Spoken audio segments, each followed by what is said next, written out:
Weight loss कर लिया, अपना ड्रीम बॉडी पा लिया, बढ़िया वेट कम हो गया है, बहुत अच्छे लग रहे हैं, लेकिन cut down to few months सारा का सारा या काफी बड़ा हिस्सा उस वेट का वापस आ गया है, पूरा फैट वापस आ गया।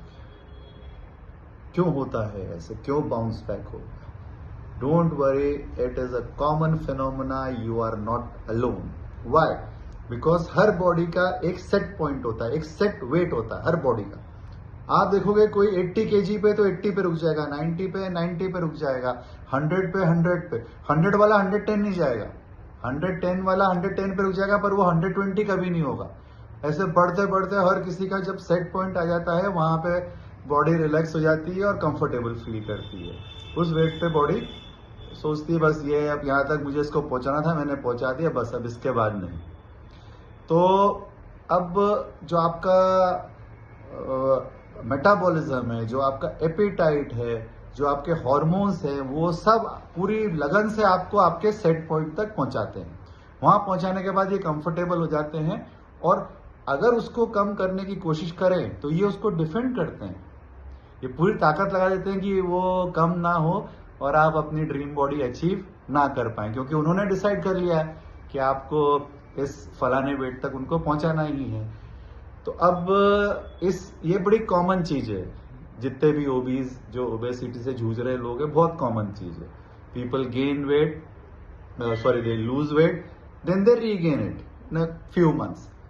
अब इसका how to deal with this, how are you going to deal with this?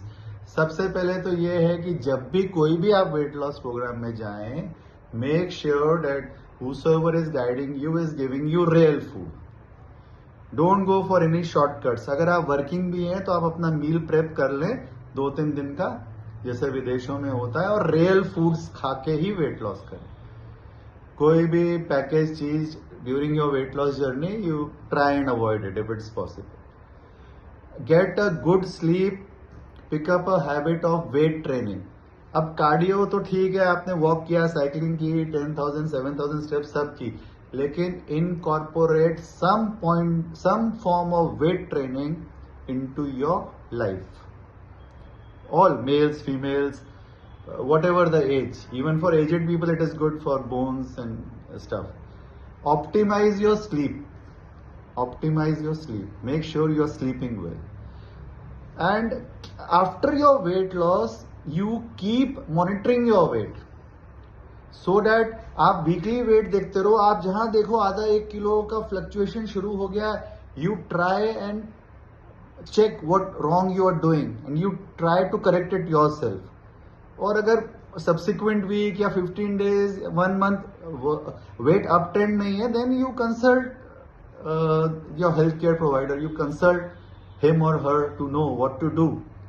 हो सकता है कि कोई हार्मोनल प्रॉब्लम हो गई हो सकता है कि वेट रियल में बाउंस बैक कर रहा है, या हो सकता है कि आप का कुछ खाने में मिस्टेक्स हो रही हैं जो नहीं होनी चाहिए थी। कई बार सीमिंगली हेल्दी फूड भी वेट गेन करा देता है। कई बार हम लोग सोचते हैं यार ये फूड तो बहुत हेल्दी है, तो मैं तो हेल्थ डाइट पे हूँ, लेकिन even that can cause weight gain. And one more thing which is very common is food allergies. You have to take care of those things also. You maintain a food diary, उसमें आप देखो कि ये खा रहे हो तो wait क्या हो रहा है, ये खा रहे हो तो वेट क्या हो रहा है। Sometimes food allergies can also cause this.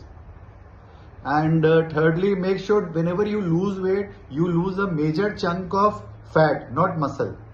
जब भी वेट लॉस करेंगे थोड़ा बहुत मसल तो जाएगा। ये कहना कि पूरा का पूरा ही फैट ही चला गया, 10 किलो वेट कम किया तो 10 किलो फैट चला गया, ये नहीं होता। थोड़ा बहुत मसल होगा, लेकिन मेक श्योर कि आप ज्यादा फैट लॉस कर रहे हैं और मसल बिल्कुल मिनिमम हो रहा है। और थोड़ा वेट ट्रेनिंग अगर अपनी लाइफ में इनकॉर्पोरेट कर लेंगे तो you will start building muscle, you will start building new muscle and maintaining the old muscle.